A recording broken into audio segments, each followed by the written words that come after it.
जय श्री श्याम दोस्तों। आज की कहानियों में आपका स्वागत है। आज हम आपको कथा बताएंगे शिव महापुराण में रुद्र संहिता के विभिन्न पुष्पों, अन्नों तथा जलादि की धाराओं से शिवजी की पूजा का महत्व। अगर आपको ये कथा पसंद आए तो कृपया करके इसे लाइक कीजिए। ओम नमः शिवाय। ब्रह्मा जी बोले, नारद, जो लक्ष्मी प्राप्ति की इच्छा करता हो वह कमल, बेलपत्र, शतपत्र और शंख पुष्प से भगवान शिव की पूजा करे। ब्राह्मण, यदि 1 लाख की संख्या में इन पुष्पों द्वारा भगवान शिव की पूजा संपन्न हो जाए तो सारे पापों का नाश हो जाता है और लक्ष्मी जी की भी प्राप्ति होती है, इसमें संशय नहीं है। प्राचीन पुरुषों ने 20 कमलों का एक प्रस्थ बताया है और 1 सहस्त्र बेलपत्रों को भी एक प्रस्थ कहा जाता है। 1 सहस्त्र शतपत्रों को भी आधे प्रस्थ की परिभाषा की गई है। 16 पलों का एक प्रस्थ होता है और 10 टंकों का एक पल। इस मान से पत्र, पुष्प आदि को तोलना चाहिए। जब पूर्वोक्त संख्या वाले पुष्पों से शिव की पूजा होती है तब सकाम पुरुष अपने संपूर्ण अभीष्ट को प्राप्त कर लेता है। यदि उपासक के मन में कोई कामना न हो तो वह पूर्वोक्त पूजन से शिव स्वरूप हो जाता है। मृत्युंजय मंत्र का जब 5 लाख जब पूरा हो जाता है तब भगवान शिव प्रत्यक्ष दर्शन देते हैं। 1 लाख के जप से शरीर की शुद्धि होती है और दूसरे लाख से जप से पूर्व जन्म की बातों का स्मरण होता है। तीसरे लाख पूर्ण होने पर संपूर्ण काम्य वस्तुएं प्राप्त होती हैं।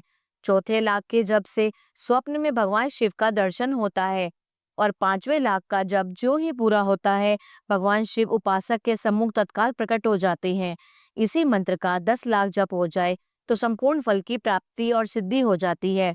जो मोक्ष की अभिलाषा रखता है वह 1 लाख दर्भों द्वारा शिव का पूजन करे। मुनिश्रेष्ठ, सर्वत्र लाख की ही संख्या समझनी चाहिए। आयु की इच्छा वाला पुरुष 1 लाख दुर्बाओं द्वारा पूजन करे। जिसे पुत्र की अभिलाषा हो वह धतूरे के 1 लाख फूलों से पूजा करे। लाल डंठल वाला धतूरा पूजन में शुभदायक माना जाता है। अगस्त्य के 1 लाख फूलों से पूजा करने वाले पुरुष को महान यश की प्राप्ति होती है। यदि तुलसी दल से शिव की पूजा करे तो उपासक को भोग और मोक्ष दोनों सुलभ होते हैं। लाल और सफेद आक, अपामार्ग और श्वेत कमल के 1 लाख फूलों द्वारा पूजा करने से उसी फल की प्राप्ति होती है और जपा के 1 लाख फूलों की हुई पूजा से शत्रुओं को मृत्यु देने वाली होती है।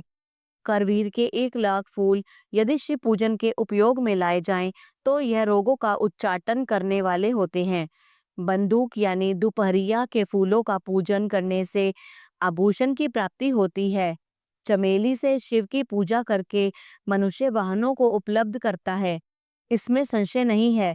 अलसी के फूलों से महादेव जी का पूजन करने वाला पुरुष भगवान विष्णु को प्रिय होता है और शमी पत्रों से पूजा करके मनुष्य मोक्ष प्राप्त कर लेता है। बेला के फूल चढ़ाने पर भगवान शिव अत्यंत शुभ लक्षणा पत्नी प्रदान करते हैं। जूही के फूलों से पूजा की जाए तो घर में कभी अन्न की कमी नहीं रहती। कनेर के फूलों से पूजा करने पर मनुष्यों को वस्त्र की प्राप्ति होती है। सेदुआरी या शेफालिका के फूलों से शिव का पूजन किया जाए तो मन निर्मल होता है।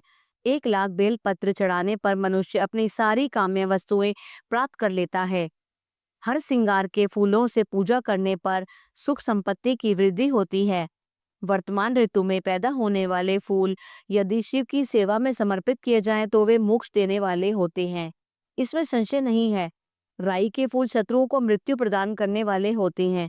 इन फूलों को 1-1 लाख की संख्या में शिव के ऊपर चढ़ाया जाए तो भगवान शिव प्रचुर फल प्रदान करते हैं। चंपा और केवड़े को छोड़कर शेष सभी फूल भगवान शिव को चढ़ाए जा सकते हैं। विप्रवर, महादेव जी के ऊपर चावल चढ़ाने से मनुष्यों को लक्ष्मी बढ़ती है। ये चावल अखंडित होने चाहिए और इन्हें उत्तम भक्ति भाव से शिव के ऊपर चढ़ाना चाहिए। रुद्र प्रधान मंत्र से पूजा करके भगवान शिव के ऊपर बहुत सुंदर वस्त्र चढ़ाएं, उसी पर चावल रखकर समर्पित करें तो उत्तम है। भगवान शिव के ऊपर गंध, पुष्प आदि के साथ एक श्रीफल चढ़ाकर धूप आदि निवेदन करें तो पूजा का पूरा पूरा फल प्राप्त होता है। वहां शिव के समीप 12 ब्राह्मणों को भोजन कराएं। इससे मंत्र पूर्वक सांगोपांग लक्ष्य पूजा संपन्न होती है। जहां 100 मंत्र जपने की विधि हो वहां 108 मंत्र जपने का विधान किया गया है। तिलों द्वारा शिव जी का 1 लाख आहुतियां दी जाएं, तो 1 लाख तिलों से शिव की पूजा की जाए तो बड़े बड़े पातकों का नाश करने वाली होती है। जौ द्वारा की हुई शिव की पूजा स्वर्गीय सुख की वृद्धि करने वाली है, ऐसा ऋषियों का कथन है।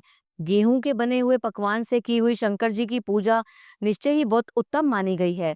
यदि उससे लाख बार पूजा हो जाए तो उससे संतान की वृद्धि होती है। यदि मूंग से पूजा की जाए तो भगवान शिव सुख प्रदान करते हैं।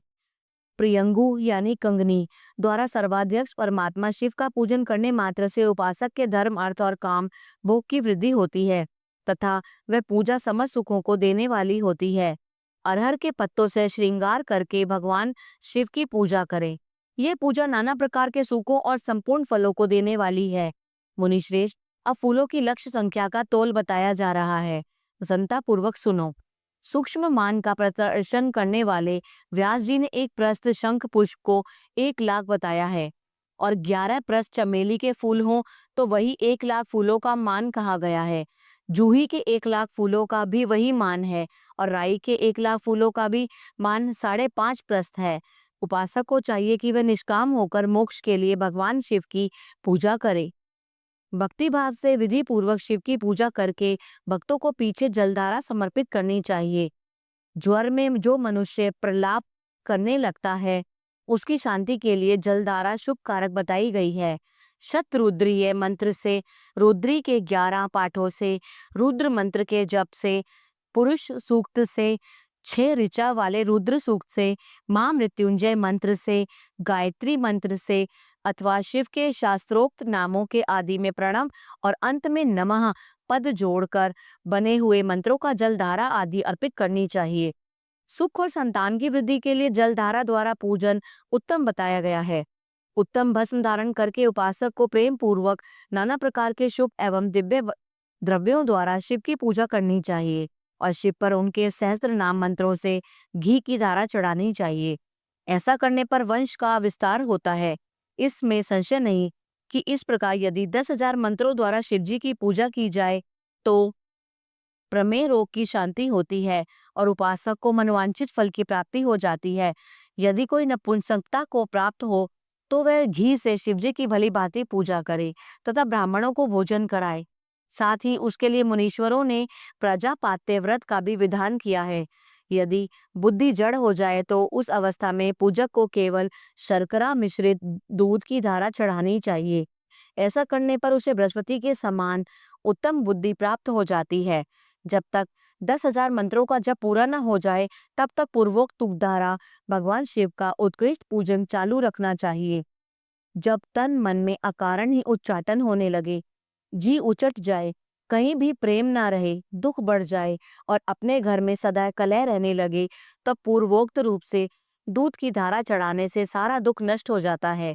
सुवासित तेल से पूजा करने पर भोगों की वृद्धि होती है। यदि मधु से शिव की पूजा की जाए तो राज यक्ष्मा का दो रोग दूर हो जाता है।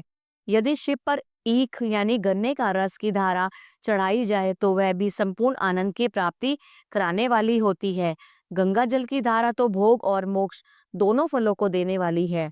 ये सब जो जो धाराएं बताई गई हैं, इन सबको मृत्युंजय मंत्र से चढ़ाना चाहिए। इसमें भी उक्त मंत्र का विधानता 10,000 जप करना चाहिए और 11 ब्राह्मणों को भोजन कराना चाहिए। ओम नमः शिवाय। अगला अध्याय, सृष्टि का वर्णन।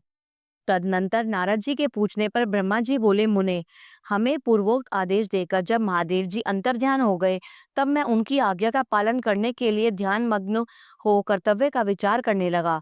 उस समय भगवान शंकर को नमस्कार करके श्री हरि से ज्ञान पाकर परमानंद को प्राप्त हो मैंने सृष्टि करने का निश्चय किया। तात भगवान विष्णु भी वहां सदाशिव को प्रणाम करके मुझे आवश्यक उपदेश दे तत्काल अदृश्य हो गए। वे ब्रह्मांड से बाहर जाकर भगवान शिव की कृपा प्राप्त करके बैकुंठ धाम में जा पहुंचे। सदा वहीं रहने लगे। मैंने सृष्टि की इच्छा से भगवान शिव और विष्णु का स्मरण करके पहले के रचे हुए जल में अपनी अंजलि डालकर जल को ऊपर की ओर उछाला।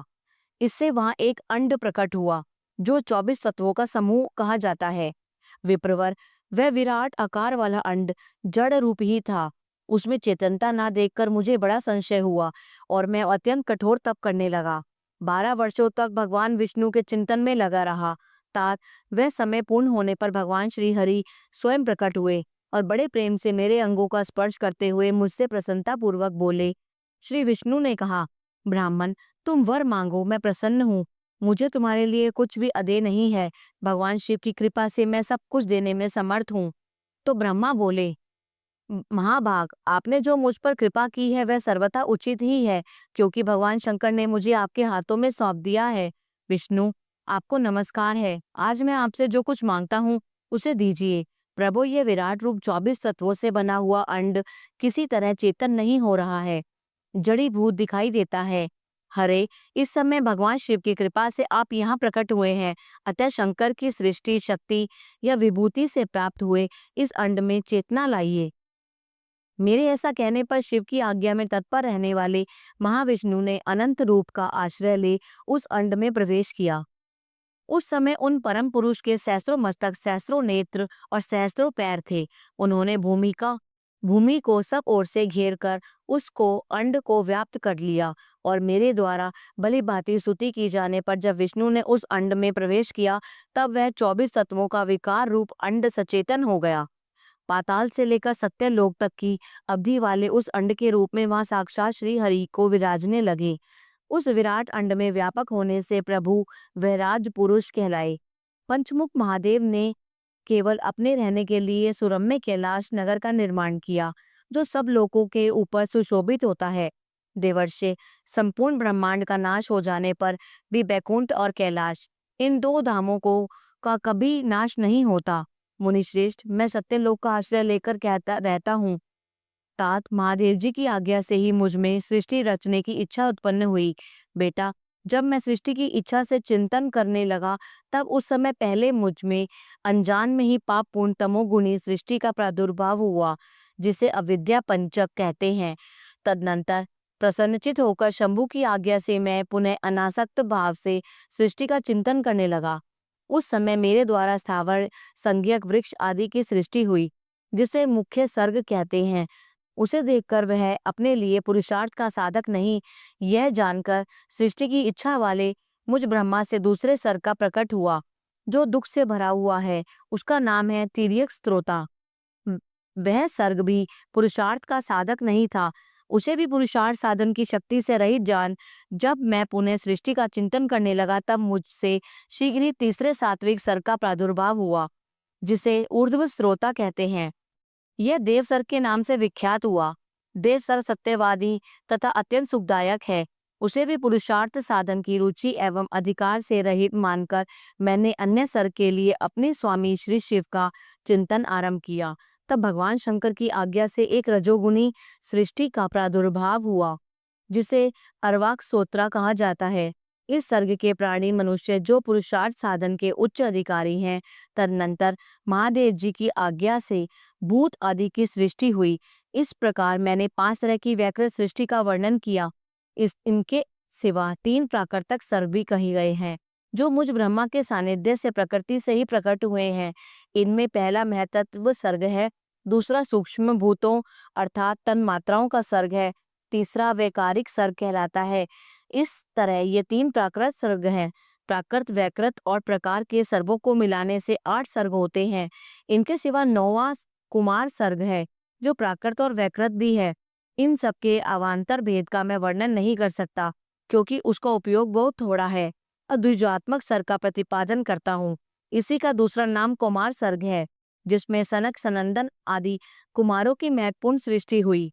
सनक आदि मेरे 4 मानस पुत्र हैं, जो मुझ ब्रह्मा के ही समान हैं। वे महान वैराग्य से संपन्न तथा उत्तम व्रत का पालन करने वाले हुए। उनका मन सदा भगवान शिव के चिंतन में ही लगा रहता है। वे संसार से विमुख एवं ज्ञानी हैं। उन्होंने मेरे आदेश देने पर सृष्टि के कार्य में मन नहीं लगाया। मुनिश्रेष्ठ नारद, सनकादि कुमारों के दिए हुए नकारात्मक उत्तर को सुनकर मैंने बड़ा भयंकर क्रोध प्रकट किया। उस समय मुझ पर मोह छा गया। उस अवसर पर मैंने मन ही मन भगवान विष्णु का स्मरण किया। वे शीघ्र ही आ गए और उन्होंने समझाते हुए मुझसे कहा, तुम भगवान शिव की प्रसन्नता के लिए तपस्या करो। मुनिश्रेष्ठ, श्रीहरि ने जब मुझे ऐसी शिक्षा दी तब मैं महाघोर एवं उत्कृष्ट तप करने लगा।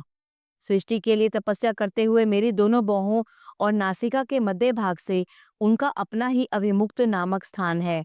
महेश्वर की 3 मूर्तियों में भी अन्यतम पूर्णांश सर्वेश्वर और दया सागर भगवान शिव अर्धनारीश्वर रूप में प्रकट हुए, जो जन्म से रहित तेज की राशि, सर्वज्ञ तथा सर्वश्रेष्ठा हैं। उन नील लोहित नामधारी साक्षात उमा वल्लभ शंकर को सामने देख बड़ी भक्ति से मस्तक झुका उनकी स्तुति करने में बड़ा प्रसन्न हुआ और उन देव देवेश्वर से बोला, प्रभु आप भांति भांति के जीवों की सृष्टि कीजिए। मेरी ये बात सुनकर उन देवादिदेव महेश्वर रुद्र ने अपने ही समान बहुत से रुद्र गणों की सृष्टि की। तब मैंने अपने स्वामी महेश्वर महारुद्र से फिर कहा, देव आप ऐसे जीवों की सृष्टि कीजिए जो जन्म और मृत्यु के भय से युक्त हों। मुनिश्रेष्ठ, मेरी ऐसी बात सुनकर करुणा सागर महादेव जी हंस पड़े और तत्काल इस प्रकार बोले। महादेव जी ने कहा, विधाता मैं जन्म और मृत्यु के भय से युक्त अशोभन जीवों की सृष्टि नहीं करूंगा, क्योंकि वे कर्मों के अधीन हो दुख के समुद्र में डूबे रहेंगे। मैं तो दुख के सागर में डूबे हुए उन जीवों का उद्धार मात्र करूंगा। गुरु का स्वरूप धारण करके उत्तम ज्ञान प्रदान कर उन सबको संसार सागर से पार करूंगा। प्रजापते, दुख में डूबे हुए सारे जीव की सृष्टि तो तुम ही करो। मेरी आज्ञा से इस कार्य में प्रवृत्त होने के कारण तुम्हें माया नहीं बांध सकेगी। मुझसे ऐसा कहकर श्रीमान भगवान नील लोहित महादेव मेरे देखते देखते अपने पार्षदों के साथ वहां से तत्काल तिरोहित हो गए। ओम नमः शिवाय। अगला अध्याय स्वयंभू मनु और शतरूपा की, ऋषियों की तथा दक्ष कन्याओं की संतानों का वर्णन तथा सती और शिव की महत्ता का प्रतिपादन। ब्रह्मा जी कहते हैं, नारद, तदनंतर मैंने शब्द, तन्मात्रा आदि सूक्ष्म भूतों को स्वयं ही पंचीकृत करके अर्थात उन पांचों का परस्पर सम्मिश्रण करके उनसे स्थूल आकाश, वायु, अग्नि, जल और पृथ्वी की सृष्टि की। पर्वतों, समुद्रों, वृक्षों आदि को उत्पन्न किया। कला से युग पर्यंत जो काल विभाग है उनकी रचना की। मुने उत्पत्ति और विनाश वाले और भी बहुत से पदार्थों का मैंने निर्माण किया, परंतु इससे मुझे संतोष नहीं हुआ। तब साम शिव का ध्यान करके मैंने साधन परायण पुरुषों की सृष्टि की। अपने दोनों नेत्रों से मरीचि को और हृदय से भृगु को, सिर से अंगीरा को, व्यान वायु से मुनि श्रेष्ठ पुलह को, उदान वायु से पुलस्त्य को, समान वायु से वशिष्ठ जी को, अपान से कृतु को, दोनों कानों से अत्रि को, प्राणों से दक्ष को, गोद से तुमको, छाया से कर्दम मुनि को तथा संकल्प से समस्त साधनों के साधन धर्म को उत्पन्न किया। मुनिश्रेष्ठ, इस तरह इन उत्तम साधकों की सृष्टि करके महादेव जी की कृपा से मैंने अपने आप को कृतार्थ माना। तत्पश्चात संकल्प से उत्पन्न हुए धर्म मेरी आज्ञा से मानव रूप धारण करके साधकों की प्रेरणा से साधन में लगे गए। इसके बाद मैंने अपने विभिन्न अंगों से देवता, असुर आदि रूप में असंख्य पुत्रों की सृष्टि करके उन्हें भिन्न भिन्न शरीर प्रदान किए। मुने, तदनंतर अंतर्यामी भगवान शंकर की प्रेरणा से अपने शरीर को 2 भागों में विभक्त करके मैं 2 रूप वाला हो गया। नारद, आधे शरीर से मैं स्त्री हो गया और आधे से पुरुष। उस पुरुष ने उस स्त्री के गर्भ से सर्व साधन समर्थ उत्तम जोड़े को उत्पन्न किया। उस जोड़े में जो पुरुष था वह स्वयंभू मनु के नाम से प्रसिद्ध हुआ। स्वयंभू मनु उच्च कोटि के साधक हुए। जो स्त्री हुई वह शतरूपा कहलाई। वह योगिनी एवं तपस्विनी हुई। तात मनु वैवाहिक विधि से अत्यंत सुंदरी शतरूपा का पाणी ग्रहण किया और उससे वे मैथुन जनित सृष्टि उत्पन्न करने लगे। उन्होंने शतरूपा से प्रियव्रत और उत्तानपाद नामक 2 पुत्र और 3 कन्याएं उत्पन्न करी। कन्याओं के नाम थे आकुति, देवहूति और प्रसूति। मनु ने आकुति का विवाह प्रजापति रुचि के साथ किया और मझली पुत्री देवहूति कर्दम को ब्याह दी और उत्तानपाद की सबसे छोटी बहन प्रसूति प्रजापति दक्ष को दे दी। उनकी संतान परंपराओं से समस्त चराचर जगत व्याप्त है। रुचि से आकुति के गर्भ से यज्ञ और दक्षिणा नाम की स्त्री पुरुष का जोड़ा उत्पन्न हुआ। यज्ञ की दक्षिणा से 12 पुत्र हुए। मुने, कर्दम द्वारा देवहूति के गर्भ से बहुत सी पुत्रियां उत्पन्न हुई। दक्ष के प्रसूति से 24 कन्याएं हुई। उनमें से श्रद्धा आदि 13 कन्याओं का विवाह दक्ष ने धर्म के साथ कर दिया। मुनीश्वर, धर्म की उन पत्नियों के नाम सुनो। श्रद्धा, लक्ष्मी, धृति, तुष्टि, पुष्टि, मेधा, क्रिया, बुद्धि, लज्जा, वसु, शांति, सिद्धि और कीर्ति, ये सब 13 हैं। इनसे छोटी जो शेष 11 सुलोचना कन्याएं थी उनके नाम इस प्रकार हैं: ख्याति, सती, संभूति, स्मृति, प्रीति, क्षमा, सनिति, अनुसूया, ऊर्जा, स्वाहा और स्वधा। भृगु शिव, मरीचि, अंगिरा मुनि, पुलस्त्य पुलह, मुनिश्रेष्ठ कृतु, अत्रि, वशिष्ठ, अग्नि और पितरों ने क्रमशः इन ख्याति आदि कन्याओं का पाणी ग्रहण किया। भृगु आदि मुनिश्रेष्ठ साधक है। इनकी संतानों से चराचर प्राणियों सहित सारी त्रिलोकी भरी हुई है। इस प्रकार अंबिका का पति महादेव जी की आज्ञा से अपने पूर्व कर्मों के अनुसार बहुत से प्राणी असंख्य श्रेष्ठ द्विजों के रूप में उत्पन्न हुए। कल्प भेद से दक्ष के 60 कन्याएं बताई गई हैं। उनमें से 10 कन्याओं का विवाह उन्होंने धर्म के साथ किया।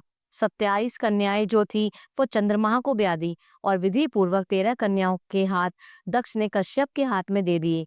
नारद उन्होंने 4 कन्याएं श्रेष्ठ रूप वाले अरिष्टनेमि को ब्याह दी तथा भृगु, अंगिरा, कृशाश्व को 2 कन्याएं अर्पित की। उन स्त्रियों से उनके पतियों द्वारा बहुसंख्यक चराचर प्राणियों की उत्पत्ति हुई। मुनिश्रेष्ठ, दक्ष ने महात्मा कश्यप को जिन 13 कन्याओं का विधि पूर्वक दान दिया था, उनकी संतानों से सारी त्रिलोकी व्याप्त है। स्थावर और जंगम कोई भी सृष्टि ऐसी नहीं जो कश्यप की संतानों से शून्य हो। देवता, ऋषि, दैत्य, वृक्ष, पक्षी, पर्वत तथा तृणलता आदि सभी कश्यप पत्नियों से पैदा हुए हैं। इस प्रकार दक्ष कन्याओं की संतानों से सारा चराचर जगत व्याप्त है। पाताल से लेकर सत्यलोक पर्यंत समस्त ब्रह्मांड निश्चय ही उनकी संतानों से सदा भरा रहता है, कभी खाली नहीं होता। इस तरह भगवान शंकर की आज्ञा से ब्रह्मा जी ने भली भांति सृष्टि की। पूर्व काल में सर्वव्यापी शंभु ने जिन्हें तपस्या के लिए प्रकट किया था तथा रुद्रदेव ने त्रिशूल के अग्रभाग पर रखकर जिनकी सदा रक्षा की, वे ही सती देवी लोकहित का कार्य संपादित करने के लिए दक्ष से प्रकट हुई। उन्होंने भक्तों के उद्धार के लिए अनेक लीलाएं की। इस प्रकार देवी शिवा ही सती होकर भगवान शंकर से ब्याही गई, किंतु पिता के यज्ञ में पति का अपमान देख उन्होंने अपने शरीर को त्याग दिया और फिर उसे ग्रहण नहीं किया।